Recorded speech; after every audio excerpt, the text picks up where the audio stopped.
다시 변화산으로라는 제목으로 하나님 말씀 함께 나누겠습니다. 하나님께서 이 땅을 창조하시고 이 땅에 하나님 나라를 세우셨습니다. 하나님이 세우신 하나님의 나라는 모든 것에 질서가 있었고 조화로웠고 평화로웠습니다. 하나님이 만드신 모든 피조물들이 자기 자리에서 제 기능을 하며 존재했습니다.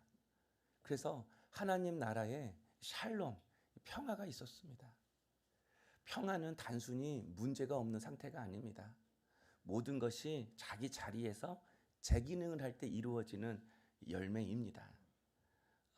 그래서 각자가 자기 역할을 잘 감당하면 우리의 삶에도 동일한 열매가 맺혀지는 것이죠. 그런데 하나님 나라에 이렇게 평화가 있었던 그 중심에는 인간이 있었습니다. 하나님께서 인간을 이 땅에 대리 통치자로 세우셨습니다. 그만큼 하나님이 인간을 사랑하셨고 인간은 그 하나님을 사랑하고 그 하나님께 순종하는 삶을 살았습니다. 바로 이 하나님과 인간과의 이 바른 관계 속에서 하나님이 인간에게 주신 선물이 있었습니다. 바로 그것이 자녀의 권세입니다. 하나님의 자녀의 권세. 그래서 하나님의 사람이었던 첫사람 아담이 하나님의 권세를 가지고 자기 뜻이 아니라 하나님의 뜻대로 이 땅을 다스렸습니다. 그래서 이 땅에 평화가 있었습니다. 아담이 있었던 곳이 에덴 동산이잖아요. 에덴이라는 것이 기쁨이라는 뜻입니다. 하나님의 뜻대로 하나님의 자녀 권세 가지고 살아갈 때에 평화가 있고 기쁨이 있다라는 겁니다. 왜 그렇죠? 우리가 평화와 기쁨을 누리고 살아가는 것이 하나님의 뜻이기 때문에 그렇습니다. 그렇다면 지금 여러분은 평화를 누리며 살고 있습니까? 마음에 기쁨이 있으십니까? 안타깝게도 많은 가정이 깨어지고 있습니다. 공동체도 깨어지고 있습니다. 어디를 가든지 평화가 없습니다. 다투고 싸우고 서로를 정죄하고 시기하고 질투하고 이런 일들이 가득합니다. 여러분 우리 자신은 어떻습니까? 좋지 않은 감정에 끌려다니고 좋지 않은 상황에 끌려가면서 마음의 평안을 잃어버리고 살아가고 있지는 않습니까? 오늘 본문에 나오는 베드로가 그랬습니다. 베드로는 예수님의 제자들 중에 가장 열심히 주를 따랐던 제자였습니다. 그런데 그가 나중에는 3번이나 예수님을 부인합니다. 그리고 칼로 사람의 길을 잘라버리기도 합니다. 결정적인 순간마다 베드로는 무너졌습니다. 그래서 오늘 마지막 절 62절에 뭐라고 하죠? 베드로가 통곡했다라고 이야기를 합니다. 통곡했다. 평안도 없고 기쁨도 없고 삶에 통곡이 있는 삶. 그런 삶이 베드로의 삶이었습니다. 왜 그랬을까요? 왜 우리는 마음의 기쁨과 평화를 잃어버리고 베드로도 마음의 평강과 기쁨 없이 통곡하는 인생을 살아가는 걸까요? 바로 그것은 하나님과의 관계가 끊어졌기 때문입니다. 하나님 관계가 끊어지니까 자녀의 권세를 잃어버렸어요. 자녀의 권세를 잃어버리니까 내가 내 마음 하나도 다스리지 못해요. 내가 내 환경 하나 다스리지 못해요. 그래서 내 마음 하나에 내가 끌려다니고 환경과 상황에 끌려다니는 존재가 되어버린 것입니다. 그래서 알면서도 무너지고 결심했는데도 또 무너지고 결정적인 순간마다 무너져서 결국은 통곡하는 인생이 되고 만 것입니다. 그래서 하나님이 우리 인생에 다시 하나님 나라를 세우고 싶어 하십니다. 우리가 하나님의 자녀의 권세를 가지고 하나님의 뜻대로 살아가는 그런 하나님 나라가 우리 인생 가운데 세워지기를 원하는 것입니다. 사랑하는 성도 여러분, 오늘 여러분 안에 하나님의 자녀의 권세가 회복되어서 그 권세 가지고 내 뜻이 아닌 하나님 뜻대로 살아가는 이 은혜의 역사가 나타나기를 소망합니다. 그래서 우리의 가정 가운데 평화가 세워지고 질서가 세워지고 기쁨이 샘솟는 그런 은혜의 시간이 될 수 있기를 주의 이름으로 축원합니다. 그렇다면 어떻게 해야 내 인생에 하나님 나라가 세워질까요? 내가 하나님의 권세를 회복하고 하나님의 뜻대로 내 삶을 다스리고 통치해서 평화를 누리는 이런 복된 삶을 살아갈 수가 있을까요? 첫째는 내 죄패를 알아야 합니다. 다시 말할게요. 내 죄패를 알아야 합니다. 우리 40절 말씀 볼까요? 그곳에 이르러 그들에게 이르시되 유혹에 빠지지 않게 기도하라 하시고 예수님께서 베드로, 야고보, 요한 이 세 명의 제자를 데리고 겟세마네 동산에서 기도하러 가셨습니다. 그리고 예수님이 기도하시기 전에 먼저 제자들에게 유혹에 빠지지 않게 기도하라라고 당부하시고 주님이 기도로 들어가셨습니다. 근데 주님이 1시간 정도 있다가 기도하고 돌아와서 보니까 제자들이 어떻게 하고 있었죠? 45절에 잠자고 있었어요. 그래서 예수님이 이때도 시험에 들지 않게 깨어서 기도하라라고 말씀하셨어요. 여러분, 주님은 왜 유혹에 빠지지 않게 기도하라, 시험에 빠지지 않게 기도해라 자꾸 이렇게 반복해서 말씀하시는 거죠? 우리가 그런 존재라는 거예요. 우리가 쉽게 유혹에 빠지는 존재이고 우리가 쉽게 시험에 드는 존재라는 거예요. 여러분, 베드로를 보십시오. 기도하지 않고 잠잔 그 결과가 뭐죠? 50절에 그 중에 한 사람이 대제사장의 종을 쳐 그 오른쪽 귀를 떨어뜨린지라. 유대 군병들이 예수를 붙잡으려고 왔을 때 그 세 명의 제자가 예수님을 보호하려고 이 사람들을 우리도 칼로 치리까 이렇게 이야기를 해요. 근데 주님이 말 떨어지도 않았는데 베드로가 칼을 뽑아서 대제사장의 종 말고의 귀를 잘라버립니다. 오늘 본문에 나오는 그 한 사람이 베드로예요. 베드로가 칼을 휘둘려서 사람의 귀를 잘라버려요. 베드로가 왜 이렇게 했죠? 피곤해서입니까? 맞습니다. 혈기 때문입니까? 맞습니다. 의로움 때문입니까? 맞습니다. 성급함 때문입니까? 맞습니다. 다 맞습니다. 다 이유가 있습니다. 아, 내가 이렇게 했어요라고 하는 것에는 다 이유가 있어요. 그런데 더 근본적인 이유가 있어요. 바로 그것은 베드로는 항상 자기 방식대로 문제를 해결하려고 하는 사람이었습니다. 베드로의 진짜 근본적인 태도의 문제는 무슨 일이든지 자기 방식대로 문제를 해결하려고 했어요. 그래서 뭘 했죠? 칼을 휘둘렀어요. 우리도 내가 항상 휘두르는 칼이 있어요. 휘두르는 칼. 그것이 바로 내 죄패입니다. 죄패는 결정적인 순간마다 나를 무너지게 하고 실패하게 하고 낙심케 만드는 나의 핵심적인 약점이에요. 이거 하나 탁 건들면 넘어지고 탁 건들면 화나고 탁 건들면 낙심하고 나의 핵심적인 나의 약점, 그게 내 죄패인 거예요. 성경 속의 믿음의 인물들도 다 자기만의 죄패가 있었어요.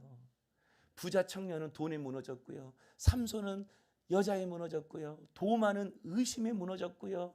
빌립은 뭐에 무너졌을까요? 이 계산하는 머리. 이 똑똑한 머리에 무너졌어요. 이게 바로 죄패입니다.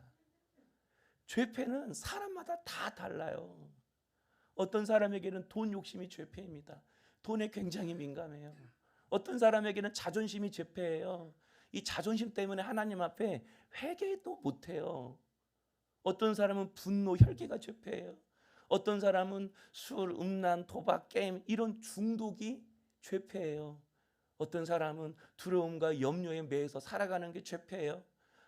말 한마디를 못해. 아내가 남편한테 말 한마디 하면 남편이 근심에 쌓여가지고 방에서 들어 누우니까 아내가 말 한마디를 못해. 내 염려, 걱정하는 게 죄패인 거죠. 이렇게 건드리면 다 욱하는 게 있어요. 욱하든지 깔아지든지. 그래서 헌금 이야기만 나오면 마음이 불편해지는 사람들이 있어요. 물질에 약한 거죠. 헌신, 충성 이야기하면 막 부담스러워하는 사람이 있어요. 자기가 중요한 거죠. 왜 내가 그렇게 민감하게 반응하죠? 그게 내 약한 부분이에요. 그게 내가 잘 넘어지는 지점이에요. 이렇게 나를 하나님으로부터 자꾸 멀어지게 하고 나를 죄로 끌고 가고 나를 세상으로 끌고 가서 결국 나를 무너뜨려서 멸망으로 이끌어가는 것이 바로 내 죄패라는 거예요. 그런데 내 죄패를 내가 몰라요. 우리 자신이 몰라요. 그래서 여러분, 베드로처럼 주를 따른다고 하면서 실제로는 내 욕심, 내 방향, 내 기준 따라 살아갈 때가 많이 있습니다.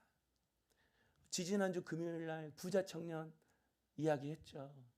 아, 내가 주를 따르겠습니다 라고 할 정도로 믿음이 좋은 청년이었어요. 근데 예수님이 너의 재산을 가난한 사람들에게 나눠주고 나를 따르라 했더니 근심하며 주를 떠나버렸대요. 돈 이야기 나오니까 이러다가 내 거 빼앗기겠지 그러면서 돌아선 거예요. 성도 여러분, 여러분의 칼은 무엇입니까? 여러분이 휘두르고 있는 그 칼은 무엇이죠? 여러분, 나의 죄표는 무엇이죠? 이것을 모르면 우리는 계속해서 같은 자리에서 같은 실수를 하고 넘어져요. 이걸 알아야 돼요. 그냥 미안해요, 잘못했어요, 그로 끝나는 게 아니에요. 내 죄표를 알아야 똑같은 수렁에 안 넘어져요. 그래서 예수님이 나의 이 죄표 때문에 십자가에 달리신 거예요. 내가 이 죄표를 붙잡고 살아가면 내가 죽겠기에, 나에게 있는 이 죄표 때문에 또 끌려가고 또 끌려가서 또 넘어지다가 결국은 실패하고 멸망하는 인생이 될 수밖에 없기 때문에 나를 죽음으로 끌고 가는 이 죄표 끊어내기 위해서 예수님이 십자가에서 죽으신 것입니다. 어렸을 때 성경학교나 중고등부 수련회 가면 그랬던 것 같아요. 불 꺼놓고 여러분 죄를 회개해야 됩니다. 엄마한테 거짓말한 거, 엄마 돈 몰래 훔친 거, 엄마한테 대든 거, 그러면 어렸을 때 그거 갖고 울고 그랬던 것 같아요. 근데 우리가 어렸을 때부터 이렇게 죄를 그런 것으로만 생각을 하니까 내가 거짓말했다고 예수님이 십자가에 못 박혀 죽어? 너 무서워서 어떻게 믿어? 내가 그냥 좀 엄마 돈 지갑에 5,000원 훔친 거 이것 때문에 십자가에 못 박혀서 주님이 죽으셨어? 이러니까 예수님의 십자가가 내 십자가가 아닌 거예요. 주님이 지신 그 십자가는 나를 죽음으로 끌고 가는 죄, 나를 또 넘어지게 하고 또 붙잡아서 나를 잡아뜨리는 내 안의 그 약점, 그 힘을 끊어내기 위해서 그거에 붙들려 살면 안 되겠기에 그 죄패 끊어내려고 예수님이 십자가에 못 박혀 죽으신 거예요. 이제 깨달아져야만이 예수님이 십자가에서 흘린 피가 나를 위해 흘리신 피가 되는 거예요. 여러분, 십자가는 단순히 죄를 용서하시는 사건이 아니에요. 그 죄를 용서하셔서 뭘 얻기를 원하시는가? 우리를 무너뜨리는 그 죄의 권세를 끊어내시려고 그러는 거예요. 나를 또 끌고 가고 나를 또 무너지게 하는 그 죄패를 끊어내기 위해서 주님이 십자가에 못 박혀 죽으신 거예요. 이것을 아는 게 중요합니다. 내가 무엇 때문에 무너진지를 알아야 십자가가 내게 능력이 됩니다. 내 죄패가 무엇인지를 알아야 예수님의 십자가가 나를 살리는 능력이 되고, 내가 또 넘어지고 또 넘어질 때마다 그 주님을 다시 바라보면서 십자가의 그 은혜를 구하는 사람이 될 수가 있는 것입니다. 사랑하는 성도 여러분, 하나님 나라를 회복하는 첫걸음은 내 죄패를 인정하는 겁니다. 이 시간 성령께서 내가 무엇 때문에 자꾸 넘어지고 내가 무엇 때문에 자꾸 낙심하며 살아가는지 깨닫게 해주셔서 예수 십자가 바라보는 우리 성도님 될 수 있기를 주님의 이름으로 축복합니다. 두 번째로, 기도로 하나님 나라를 세워가야 합니다. 우리 44절 말씀, 여기는 좀 함께 읽겠습니다. 44절, 이르시되 아버지여, 만일 아버지의 뜻이거든 이 잔을 내게서 옮기시옵소서. 그러나 내 원대로 마시옵고 아버지의 원대로 되기를 원하나이다 하시니. 다시 한번 읽어볼게요. 시작. 이르시되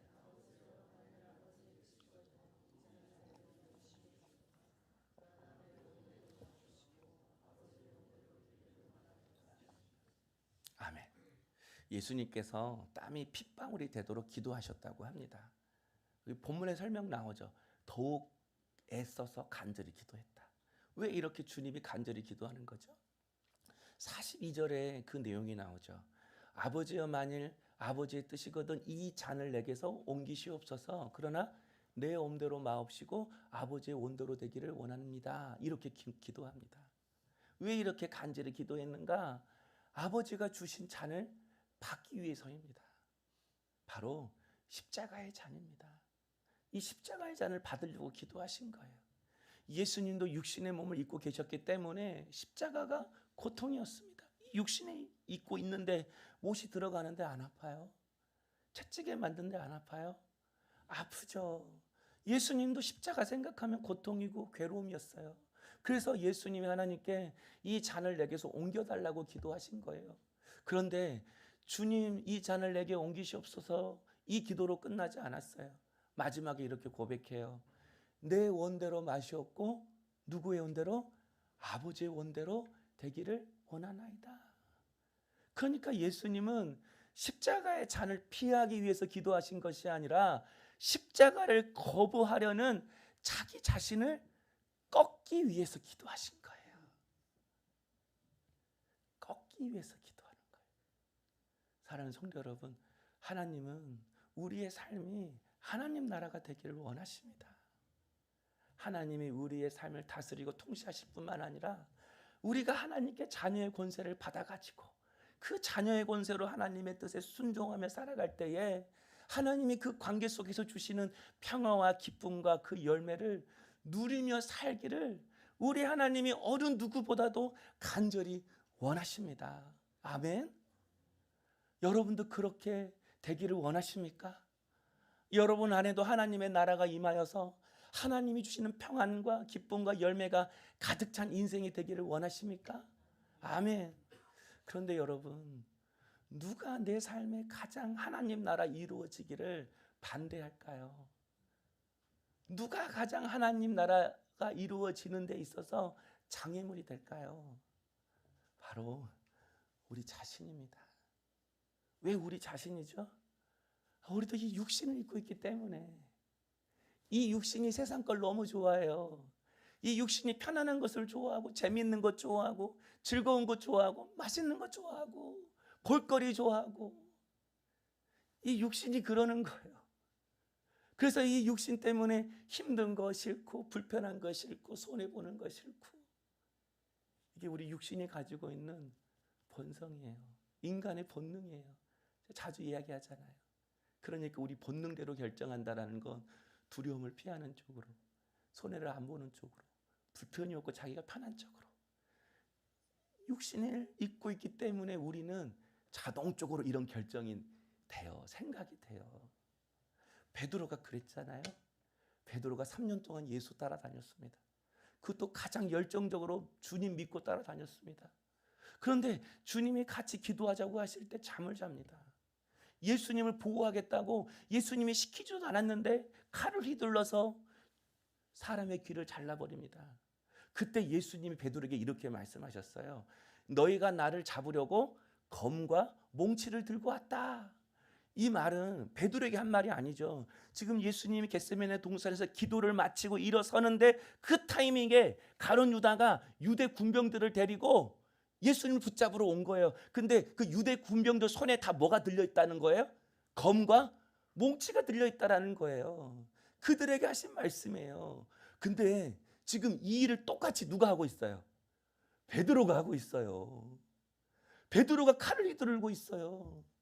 3년 동안 열심히 예수 믿고 예수 따라다니며 예수 발자취 앞에서 주의 말씀을 들었는데도 문제를 해결하는 방식이 검과 몽치였어요. 예수를 너무 잘 믿어요.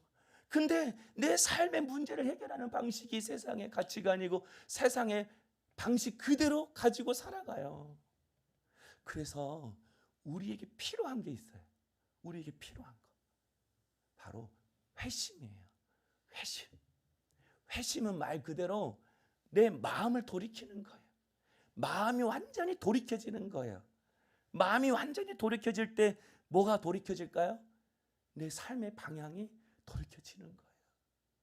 그래서 여러분, 내가 회심한다라는 건 내가 이것도 잘못했네, 저것도 잘못했네, 이런 차원이 아니에요. 주님, 내가 이제까지 내 삶을 잘못 살아왔습니다. 내 삶을 잘못 살아왔습니다. 내가 이제 어떻게 살아야 합니까? 내가 어떻게 살아야 합니까? 이런 마음 가지고 하나님께 돌이키는 거, 이게 회심인 거예요. 이렇게 마음이 돌이킬 때만이 내 삶의 방향도 완전히 돌이켜지는 거예요. 여러분, 영화인들이 가장 존경하는 감독 두 명이 있대요. 봉준호 감독하고 박찬욱 감독이래요. 이분들 천만 영화 몇 편을 찍었죠. 근데 이 두 분이 영화 잘 찍고 돈을 막 많이 벌어서 실력 있는 감독이라서 이들을 존중하는 게 아니라 이 두 사람이 영화판에 딱 들어오는 순간 여주인공이 감독에게 술 접대하는 문화가 없어졌대요. 가치관이 다른 두 사람이 들어가니까 영화판이 바뀌었어요. 여러분, 신앙은요, 뭐 단지 뭐 말도 바꾸고 뭐 행동 부드럽게 하고 오셨어 이런 게 아니에요. 내 방향이 바뀌는 거예요. 삶의 방향이. 착하고 바르게 사는 거 좋죠. 물론 좋습니다. 그러나 마음의 방향이 바뀌지 않으면 착한 척하면서 주님과 다르게 살아요.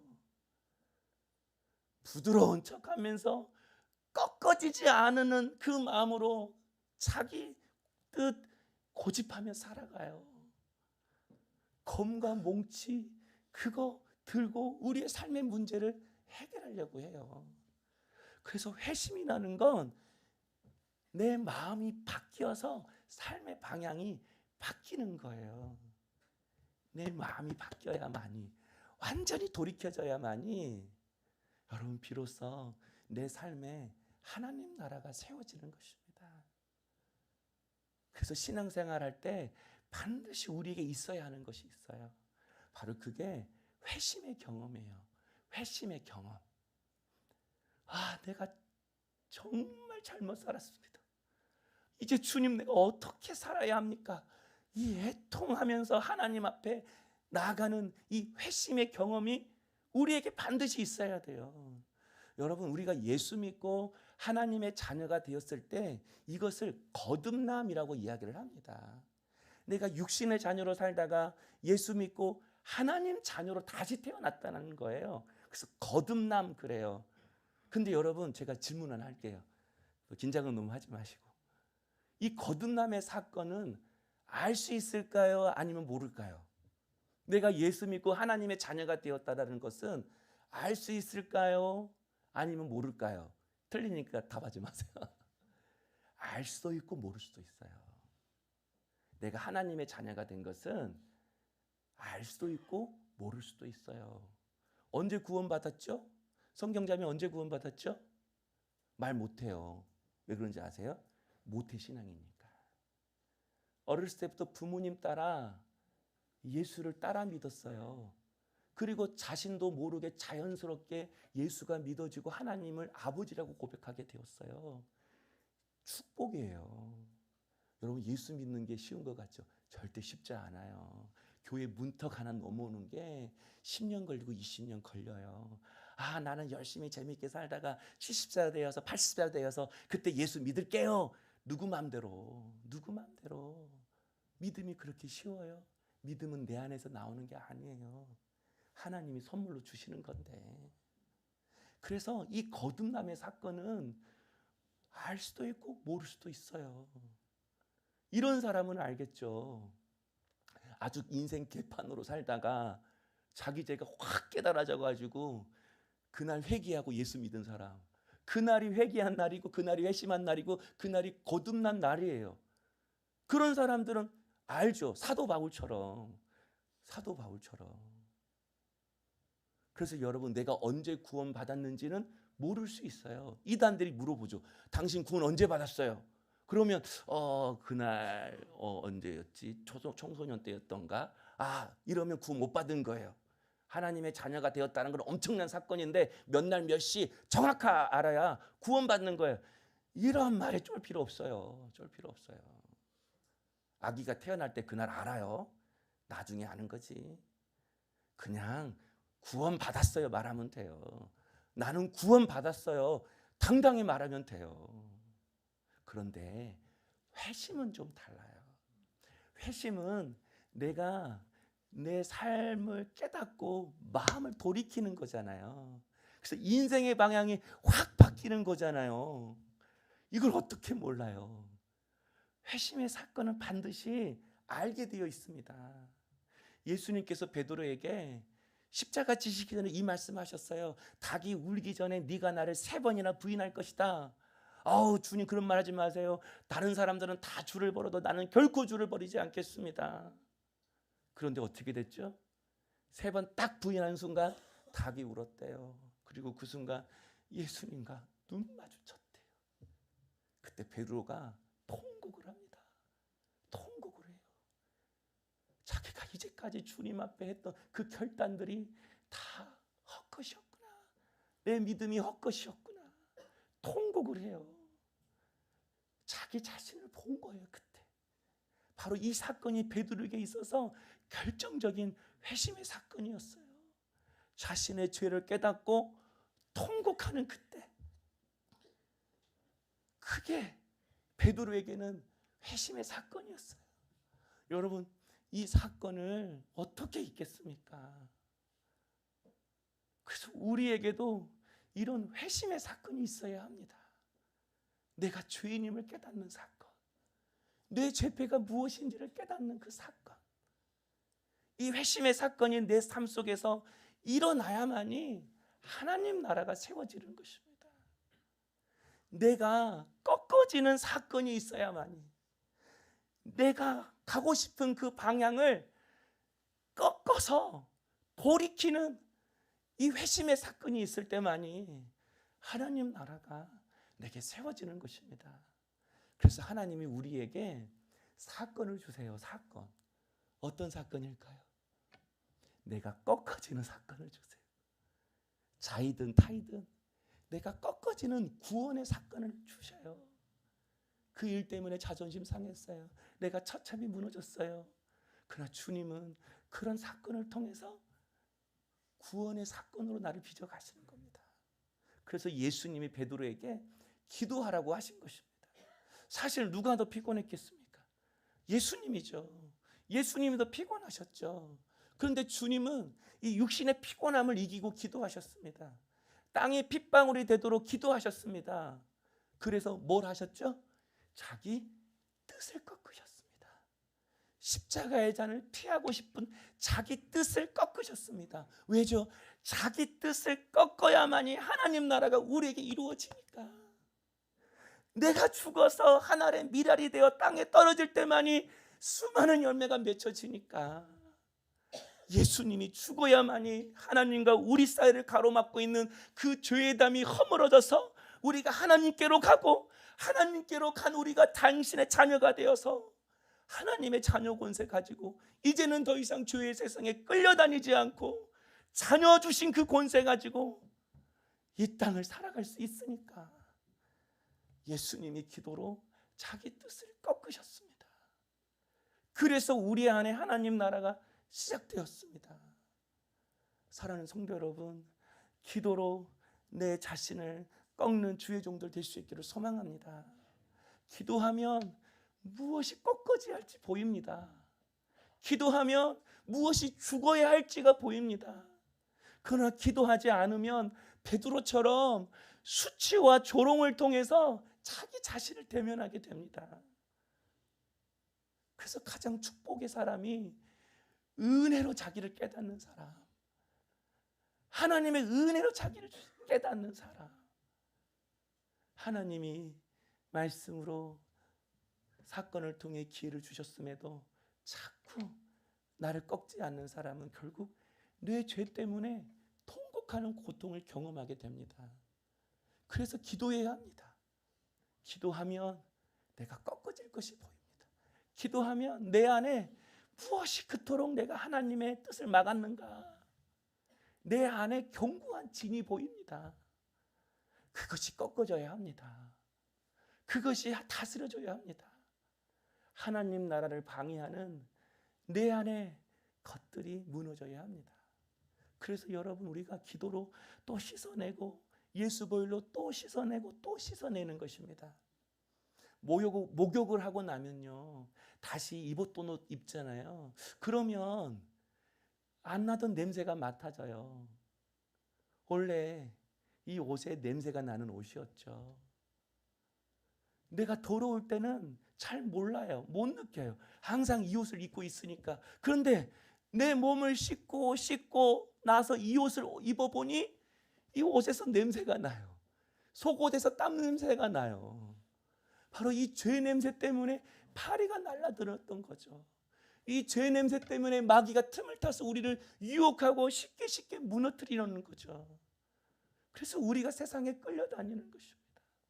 여러분, 우리가 우리 인생 주도하는 것 같죠? 그렇지 않습니다.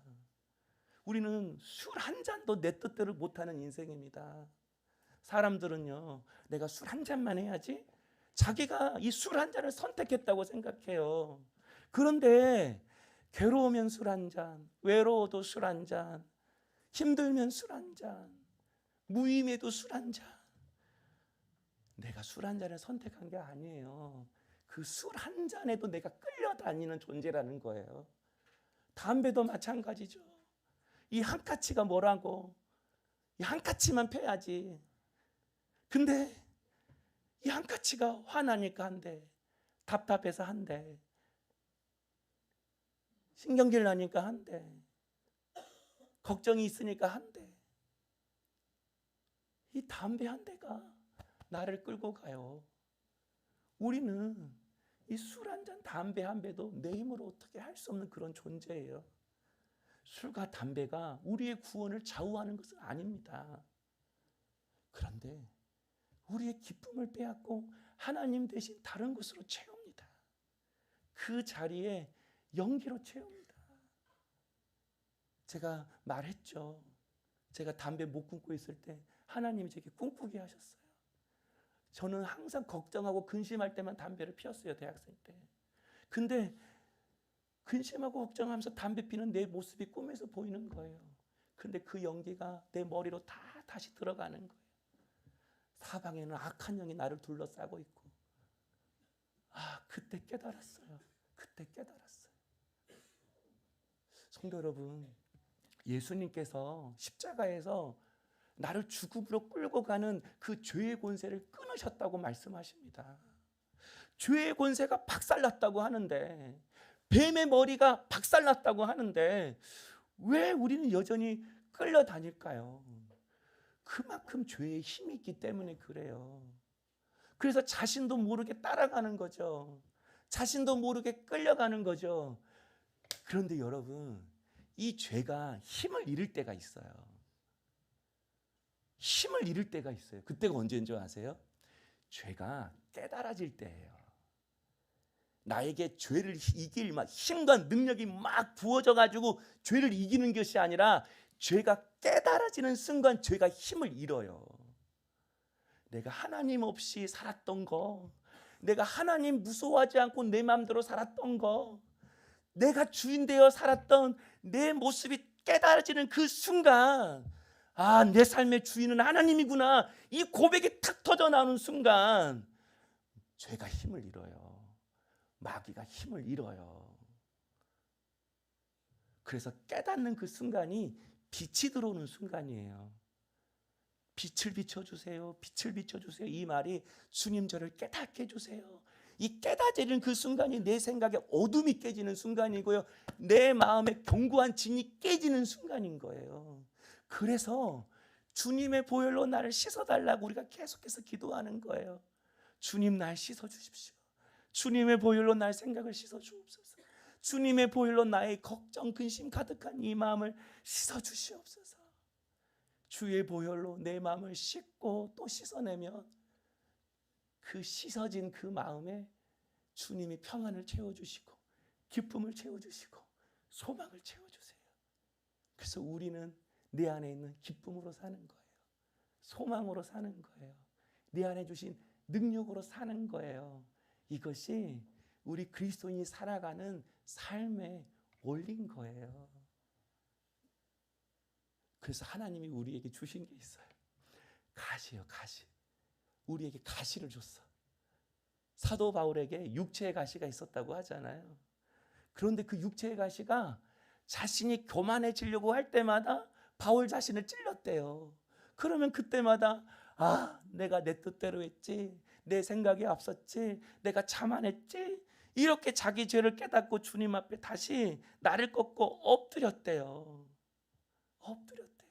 그래서 사도 바울은 이 육체의 가시가 약할 때 강함 되시는 은혜의 통로라고 고백을 해요.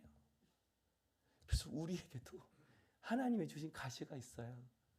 다 가시가 있어요. 이거 건들면 욱 화가 나거나 확 깔아지는 내 죄패도 있지만, 이거 건들면 하나님 앞에 바짝 엎드리게 하는 은혜의 가시도 있어요. 누군가에는 그것이 자식일 수 있고, 누군가에는 그것이 건강일 수 있고, 누군가는 배우자일 수 있고, 돈일 수 있어요. 하나님 그거 건들면 바짝 엎드러지긴 거 있어요. 바울은 그것이 하나님 만나는 통로였다고 말해요. 성도 여러분, 내 인생의 가시가 나를 지금 찌르는데도 이걸 깨닫지 못하면 통곡하면서 주님 만나요. 은혜의 가시로 나에게 심어 주실 때 그때 돌이키는 게 복된 사람이에요. 완벽하게 실수 없이 주님 따르는 사람 한 명도 없어요. 다 무너지고 제갓길로 가요. 근데 차이는 무엇인가? 주님이 가시로 나를 콕 찌르실 때 그때 돌이키는 사람, 바로 돌이키는 사람. 그러면 그 가시가 날 살리는 통로가 되고 우리의 가정을 구원시키는 은혜의 통로가 되는 것입니다. 이번 새벽 기도를 준비하면서 제 안에 가장 힘들었던 것이 설교 준비하는 것은 아니에요. 허리 통증이 허리 통증.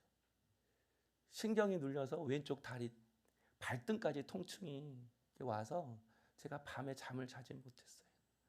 아내도 내가 하도 뒤척이니까 잠을 못 자고 거실에 나갈 정도였어요. 작년 12월에 스테로이드 맞고 그러면 한 2개월 정도 괜찮거든요. 그러면 이제 3개월 되면 다시 이제 눌리고 아프기 시작해요. 그래서 기도원을 갔다 와도 통증이 심하고 새벽 기도를 앞두고 있어도 통증이 너무 심했어요. 그런데 특세 시작하는 전날 밤, 주일 밤부터 이 통증이 하나도 없는 거예요. 남의 일이라고 통증이 하나도 없는 거예요. 잠을 너무 잘 잤어요.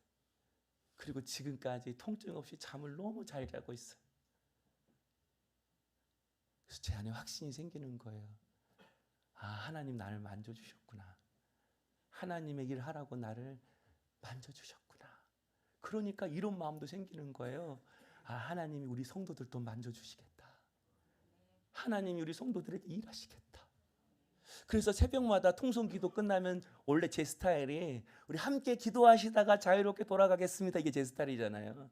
근데 기도 딱 통성기도 마치고 제가 축복기도하고 마무리하는 이유가 그거예요. 하나님이 나를 만져주셨다면 연약한 나를 통해서 하나님이 우리 성도들 만져주시겠다. 역사하시겠다. 치료해 주시겠다. 끊어주시겠다. 사랑하는 성도 여러분, 이번 새벽 기도를 통해서 우리의 몸이 회복되기를 소망합니다. 무엇보다 우리의 마음이 회복되기를 원해요. 걱정에 근심에 눌렸던 우리의 심령이 회복되기를 원하고 우리를 자꾸 방해하고 무너뜨리는 악한 영의 역사가 끊어지기를 소망합니다. 그런데 무엇보다 내가 바라는 게 있어요. 우리의 영혼이 회복되기를 원해요. 내 죄가 깨달아지고 그래서 내 삶의 방향을 바꾸는 이런 회심의 사건이 우리에게 나타나기를 소망해요. 여러분, 내 삶의 방향이 바뀌면요, 내가 전에 보이지 않았던 게 보여요. 여러분, 이사할 때 짐 바꾸면 짐 드러내면 쓰레기 보이잖아요. 근데 그렇게 바꿔야 또 새 집 들어가잖아요. 내 삶의 방향이 바뀌면요, 보이지 않던 길이 보이고 가야 할 길이 보이고 해야 할 길이 보이기 시작하는 거예요. 제가 청년 때 3년 정도 하나님을 떠나서 제 마음대로 살았을 때가 있었습니다.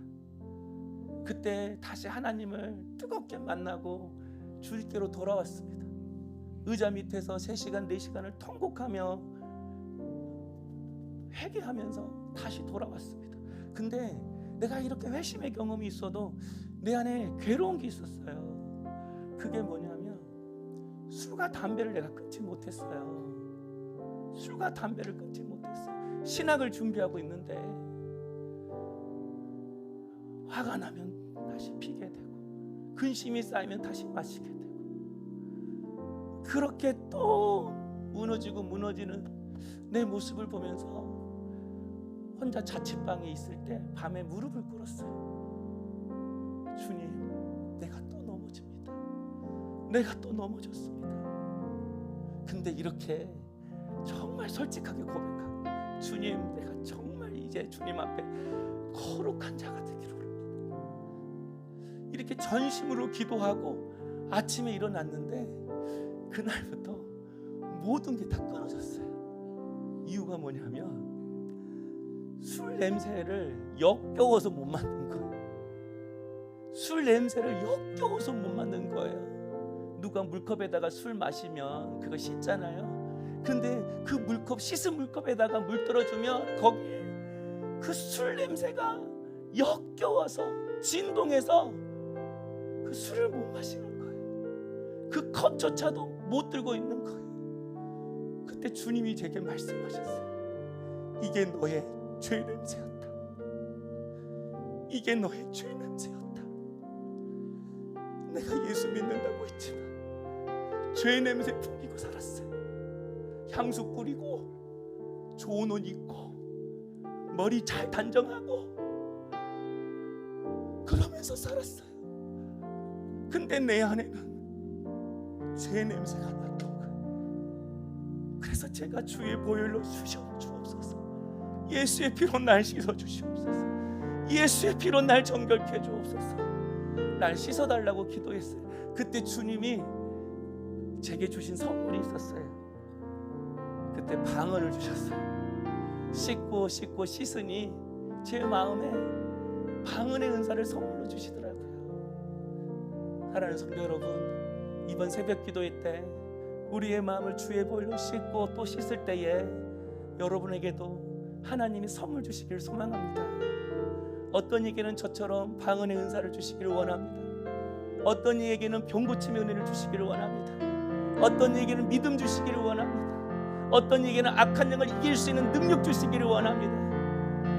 그리고 가장 바라는 건 우리 안에 회심의 역사가 일어나서 우리의 마음을 주께로 돌이키는 그 은혜의 시간이 될 수 있기를 주님의 이름으로 축복합니다. 사랑하는 성도 여러분, 우리 다시 변화산으로 올라가십시다.